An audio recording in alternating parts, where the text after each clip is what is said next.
नारायण। श्रीमद् भगवद गीता,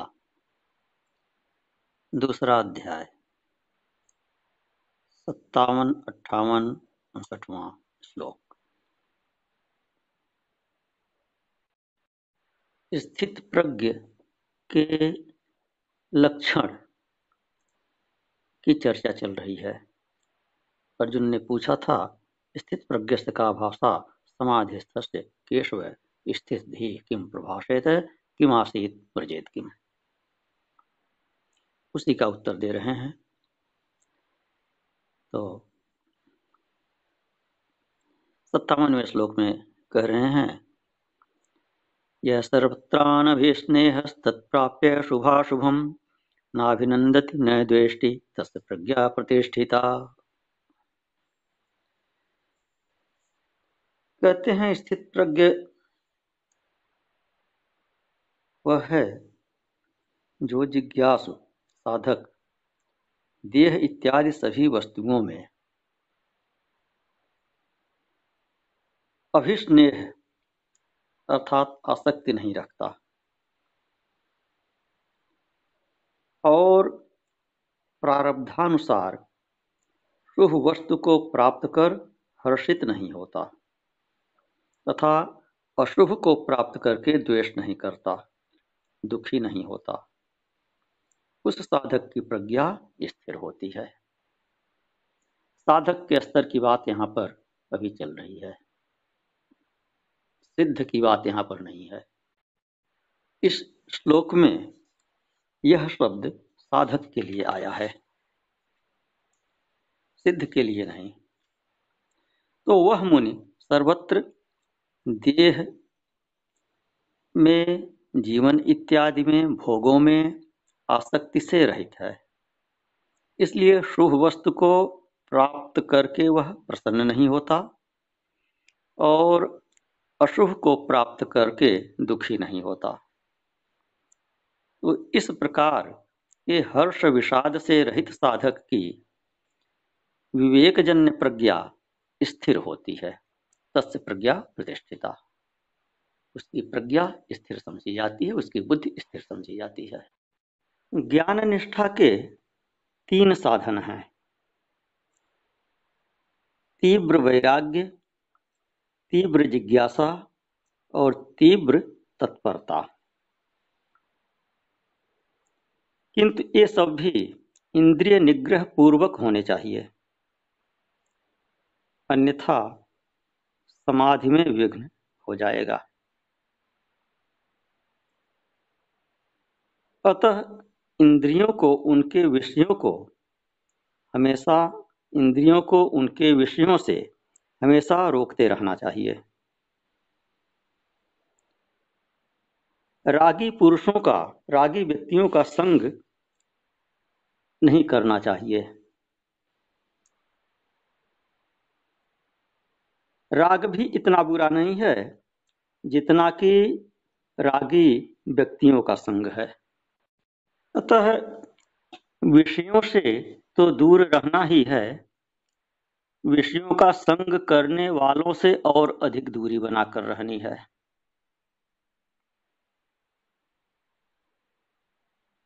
विषय उतना बंधन में नहीं डालते जितना विषयासक्त लोगों का साथ बंधन में डालता है। उदाहरण लीजिए, कड़ी धूप, लू आपको कष्ट देती है, लेकिन उस धूप में तपती हुई रेत और अधिक कष्ट देती है। उसी प्रकार से राग कष्ट देता है, लेकिन रागी व्यक्तियों का संग उससे अधिक कष्ट देता है। रागी पुरुषों के बीच में रहने से ज्ञान तथा ज्ञान निष्ठा हो ही नहीं सकती, ऐसा संतों का वचन है, गुरुओं का वचन है। अतः निरंतर विषयों से दूर रहकर निषेधाकार वृत्ति करते रहना चाहिए। विषय भोक्ता और भोग्य वस्तुओं का जब तक अत्यंता भाव नहीं होगा तब तक राग बना ही रहेगा। बोध हो जाने पर राग द्वेष नहीं होता। क्यों नहीं होता? कि बोधवान व्यक्ति, ज्ञानी, बंधु बांधवों से लेकर सगे संबंधियों, मित्रों, इष्ट अनिष्ट, मित्र शत्रु इत्यादि से लेकर ईश्वर पर्यंत सबको स्वप्नवत देखता है। ईश्वर को भी वह स्वप्नवत देखता है। केवल आत्मा में उसका राग होता है, अन्यत्र उसका स्नेह नहीं होता। शुभ अशुभ की उसकी दृष्टि में एक ही सत्ता होती है, इसलिए उसका कहीं भी राग या द्वेष नहीं होता। स्थित प्रज्ञ, भक्त और गुणातीत तीनों के लक्षण लगभग एक जैसे होते हैं। थोड़ा अंतर होता है। अंतर क्या होता है कि जो स्थित प्रज्ञ है अर्थात जो ज्ञानी है उसमें मैत्री और करुणा का गुण भी नहीं बताया जाता। गुणातीत होता है वह। शत्रुता नहीं तो मित्रता किससे?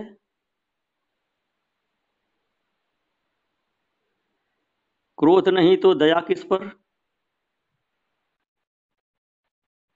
सुख दुख है ही नहीं तो दया किस पर और किस लिए? कोई दुखी ही नहीं तो किसी को सुखी होने का वो आशीर्वाद क्यों देगा? और कोई सुखी ही नहीं तो किसी को दुखी होने का वो श्राप क्यों देगा? तो वह मैत्री और करुणा से भी दूर रहता है। अब अगले श्लोक में बताते हैं कि वह इंद्रियों को किस प्रकार से विषयों से रोके रखता है। क्योंकि इंद्रिय संयम न हो तो वैराग्य इत्यादि अन्य साधन होने पर भी ज्ञान निष्ठा नहीं होती। वैराग्य इत्यादि साधनों के साथ साथ इंद्रिय संयम आवश्यक है। इसीलिए साधन चतुष्टय में यम नियम इत्यादि को भी आवश्यक संपत्ति बताया गया है। समाधि षट संपत्ति। तो कहते हैं यदा संहरते चायं कूर्मंगानीव सर्वशः इंद्रियाणीन्द्रियार्थेभ्यः तस्य प्रज्ञा प्रतिष्ठिता। इंद्रिय संयम कैसे करें?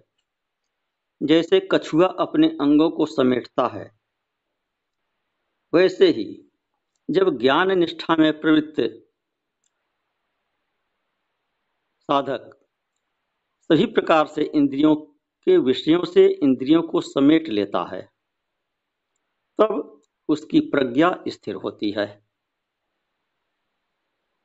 भय की आशंका होते ही कछुआ अनायास अपने सभी अंगों को सभी ओर से समेट लेता है। ठीक वैसे ही ज्ञान निष्ठा में प्रवृत्त साधक सभी प्रकार से इंद्रियों के विषयों से इंद्रियों का उपसंहार सम्यक प्रकार से कर लेता है, अर्थात विषयों से मोड़कर इंद्रियों को अपने अधीन कर लेता है। तो उस समय उसकी विवेकजा प्रज्ञा प्रतिष्ठित होती है। संहरते, संहार शब्द का प्रयोग किया है। यदा संहरते चायम कूर्मंगानीव सर्वशः। जब इंद्रियों को कछुए की भांति बाहर से भीतर समेट लेता है, विषयों से खींच लेता है भीतर की ओर, तो संहरते शब्द का अर्थ यहाँ संकुचित करने के अर्थ में है। नष्ट करने, संहार कर जो समझा जाता है, नष्ट करना, विनाश करना, उस अर्थ में नहीं है।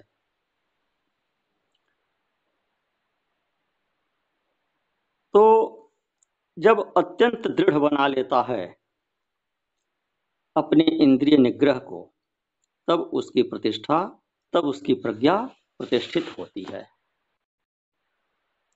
यह श्लोक साधन संबंधी है, किंतु यह साधारण जिज्ञासु का साधन नहीं, अपितु समाधि प्राप्त करने का साधन है। जो बातें साधारण साधक के लिए कष्ट साध्य होती हैं, वही सिद्ध के लिए बिल्कुल स्वाभाविक होती हैं। तो यहाँ इंद्रियों को विषयों से खींचने का क्या तात्पर्य है? अपने शरीर को भिन्न शरीरवत देखना अथवा स्वस्वरूप देखना, यही इंद्रियों को विषयों से खींच लेना है। क्योंकि तब अपना पृथक व्यक्तित्व न रहने के कारण इंद्रिय और विषयों का भोक्ता भोग्य भाव नहीं रहता। प्रश्न होता है कि जीवन मुक्त और तपस्वी के इंद्रिय संयम में क्या अंतर है? इंद्रियों को तो तपस्वी भी रोक सकता है, उसके भी विषय निवृत्त हो सकते हैं। तो इसके लिए कहते हैं, विषया विनिवर्तन्ते निराहारस्य देहिनः रसवर्जं रसोप्यस्य परं दृष्ट्वा निवर्तते। रूप रस आदि इंद्रियों का आहार ग्रहण न करने से विषय तो निवृत्त हो जाते हैं, किंतु उनका रस अर्थात राग निवृत्त नहीं होता। किंतु जो बोधवान है, उसका स्वरूप साक्षात्कार होने से राग भी निवृत्त हो जाता है। विषय वही हैं जो बंधन के कारण हों, उन्हीं को विषय कहा गया है। और विषय तभी बांधते हैं जब उनमें सत्यत्व, सुखत्व और रमणीयत्व बुद्धि हो। विषयों में जिसकी सत्यत्व, रमणीयत्व इत्यादि बुद्धि नहीं है, उसे विषय नहीं बांध सकते। और जब सत्यत्व बुद्धि नहीं है, तो उसकी दृष्टि में विषयों की सत्ता ही नहीं है। तो जो वस्तु है ही नहीं, वह बांधेगी कैसे?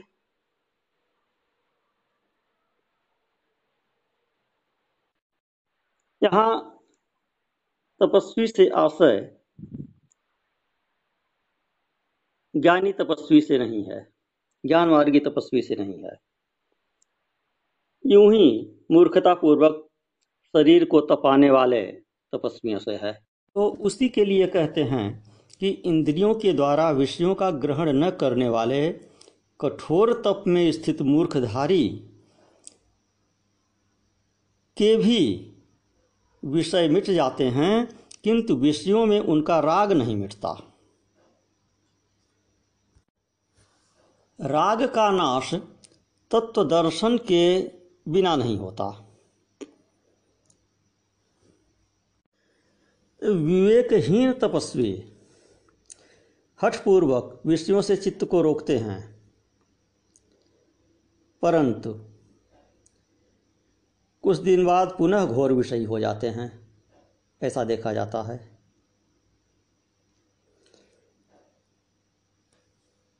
कारण यह है कि उनका राग नहीं मिटा हुआ होता है, क्योंकि विषयों के प्रति उनकी असत्यत्व बुद्धि नहीं होती है। सत्यत्व बुद्धि बनी रहती है कि विषय हैं और विषयों से मुझे दूर रहना है, यह उनकी बुद्धि होती है।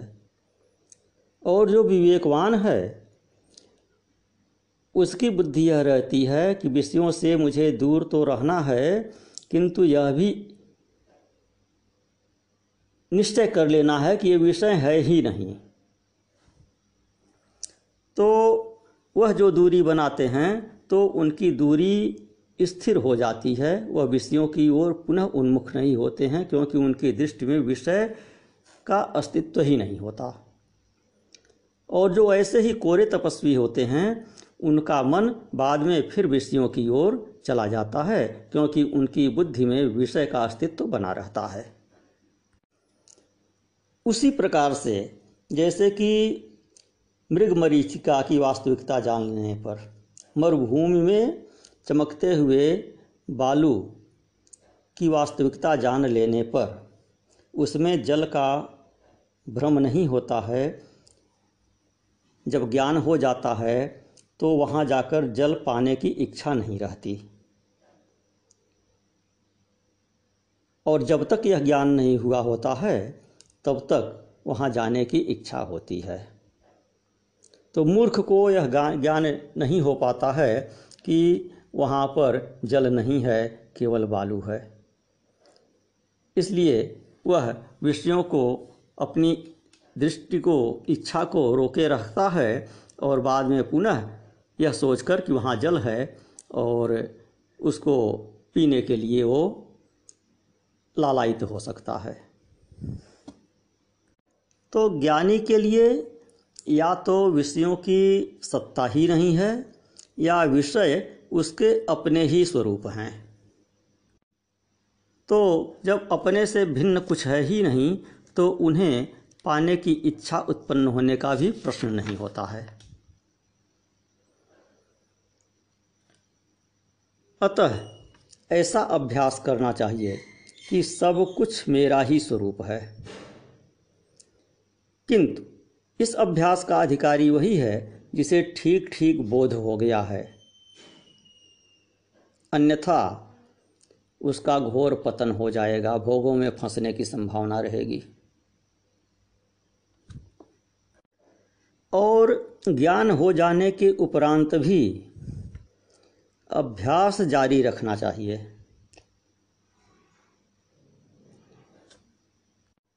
जो अपने को ज्ञानी मानकर अभ्यास छोड़ देते हैं उन्हें विषय पुनः अपनी ओर खींचने लगते हैं। ज्ञान उनका धूमिल पड़ जाता है, विस्मृत हो जाता है। उड़िया बाबा कहते हैं कि अभ्यास के बिना केवल ज्ञान से कोई चित्त को नहीं रोक सकता। शरीर की शांति आसन से, वाणी की शांति मौन से, मन की शांति ध्यान से और बुद्धि की शांति ज्ञान से होती है।